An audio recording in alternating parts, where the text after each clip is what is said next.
حضرات کرام، میرے قابل قدر دوستوں، نوجوان ساتھیوں، نونہال بچوں، پردہ نشین خواتین اسلام، السلام علیکم ورحمۃ اللہ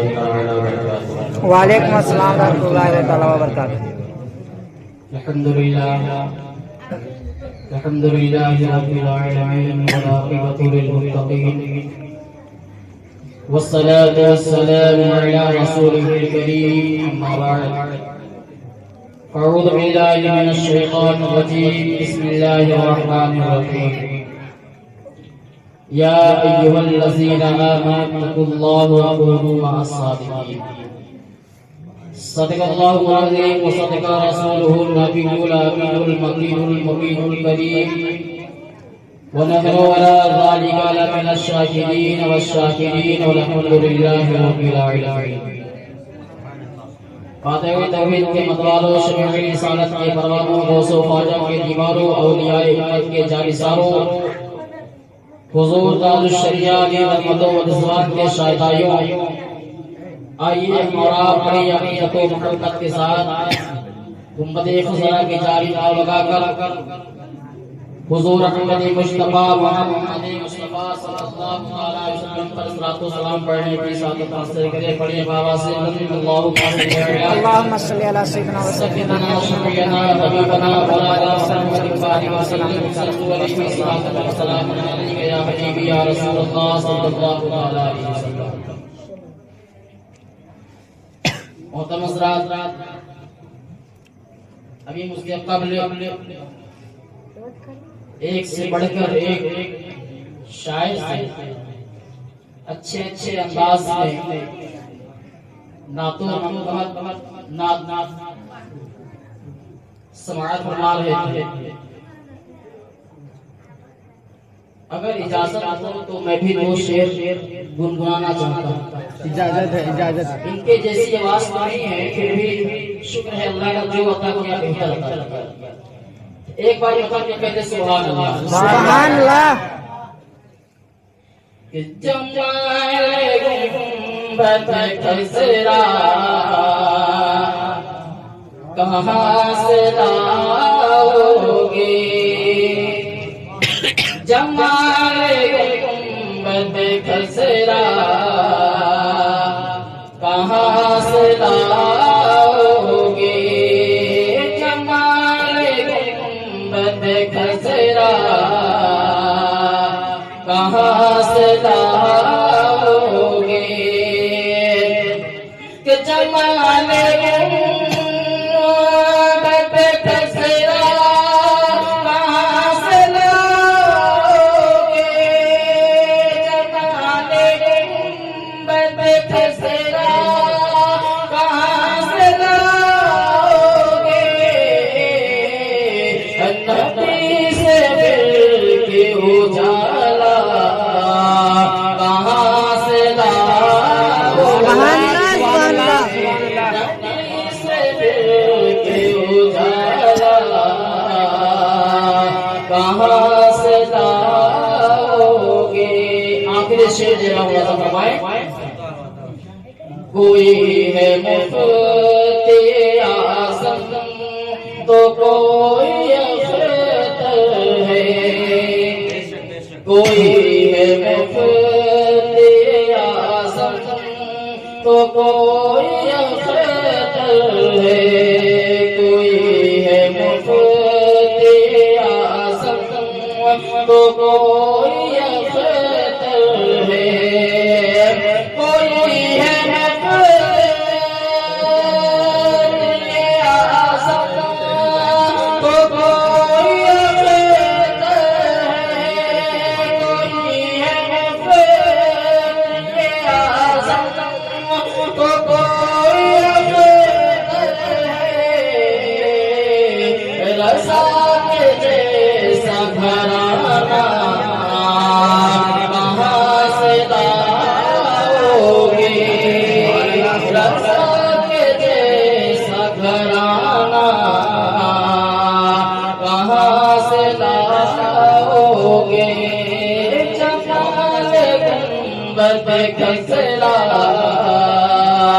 کہاں سے لا کریمہ کی تلاوت کرنے کا شرف حاصل کیا ہے۔ رب کائنات ارشاد فرماتا ہے یا ایھا الذین آمنوا اللہ وکونوا مع الصادقین، اے ایمان والو اللہ تبارک و تعالیٰ سے ڈرو اور سچوں کے ساتھ ہو جاؤ۔ میرے یارو قرآن اپنے اندر فرما رہا ہے ایمان والوں کا ذکر کر رہا ہے۔ میرے یارو میں آپ سے کہنا چاہوں گا کہ ایمان والوں کا ذکر تو میں نے کر دیا ہے، آپ مجھ سے سوال کرتے ہیں ذرا یہ بتائیے کہ ایمان والے کون ہوتے ہیں، تو میں قرآن سے سوال کروں گا، قرآن ذرا آپ یہ بتا کہ ایمان کے مطلب کیا ہوتا ہے، ایمان والے کون ہوتے ہیں، ایمان والے بننے کے لیے مجھے کیا کرنا چاہیے۔ میں نے جب قرآن سے پوچھا قرآن ذرا یہ بتا کہ ایمان والے کون ہوتے ہیں، ایمان کسے کہتے ہیں، تو قرآن مسکرا کر جواب دیتا ہے اے نادان جان لے کہ قرآن کے اندر اس عاملوں کا استعمال ہوا ہے، اس عاملوں کے اندر چار ہے۔ میں نے کہا میں نے انکار کر لیا کہ کے تیرے اندر عاملوں میں چار فرق ہوتا ہے، تو قرآن کہنے لگا تو جان لے کہ اس چاروں حرف کا مطلب کیا ہوتا ہے۔ میں نے قرآن سے کہا قرآن ذرا یہ بتا کہ اس کا پہلا حرف الف ہوتا ہے، تو اس الف کا مطلب کیا ہوتا ہے، تو قرآن کہنے لگا اے نادان جان لے اس الف کا مطلب ہوتا ہے کہ اپنے دل میں اللہ کی محبت کو بسا لینا،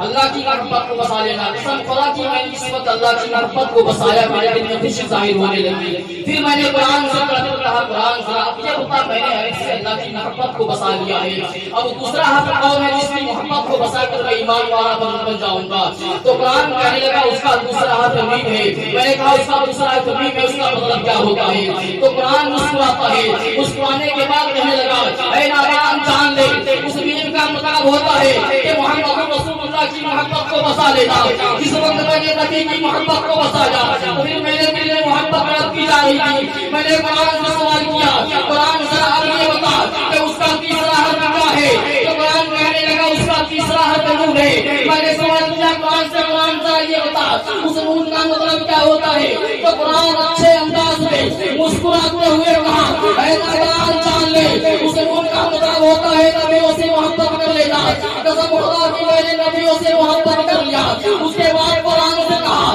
قرآن ذرا ہم یہ بتا کہ اس کا آخری حرف کیا ہے، اس کا مطلب کیا ہوتا ہے، مجھے صاحب ایمان بننا ہے، ایمان بننے کے لیے اس کے حرف کا مطلب کیا ہوتا ہے، تو قرآن اچھے انداز میں طرف کر کہنے لگا نادان جان لے کہ اس کا چوتھا حرف واو ہے، اس کا مطلب ہوتا ہے ولیوں سے محبت کر لینا۔ قسم خدا کی قسمت میں نے چاروں حرف کے مطلب سے محبت کر لیا۔ پھر میں نے قرآن سے کہا قرآن ذرا اب یہ بتا کیا میں صاحب ایمان ہوا، تو قرآن مسکرا کر کہا اب تو صاحب ایمان ہو گیا،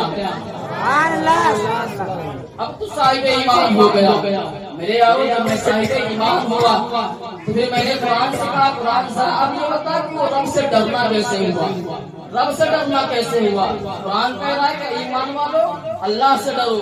ڈر کا مطلب کیا ہوتا ہے۔ میں نے قرآن سے سوال کیا قرآن ذرا بھی بتا اس ڈر کا مطلب کیا ہوتا ہے، تو قرآن کہنے لگا نادان جان لے کہ جس طریقے سے عام طور سے انسان ایک بچھو سے ڈرا کرتا ہے دنیا میں، ایک سانپ سے ڈرا کرتا ہے دنیا میں، یوں ہی انسان جب اپنے دل میں رب کی خوف و دہشت بسا لیتا ہے قرآن پڑھنا چالو کر دیتا ہے، رب کے خوف کو نہ کر نماز پڑھنا شروع کر دیتا ہے، رب کے خوف کو نہ کر روزہ رکھنا شروع کر دیتا ہے، اپنے وہ سے باز آ جاتا ہے، تب قرآن کہتا ہے کہ جس کے اندر کی ساری چیزیں موجود ہوگی وہی شخص کے اندر خدا کا خوف بیٹھ جائے گا،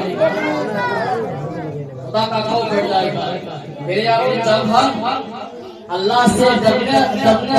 لگیں گے تو ہمارے اندر تقوی و پرہیزگاری آنی شروع ہو جائے گی۔ میرے یارو میں آپ بتاتا چلوں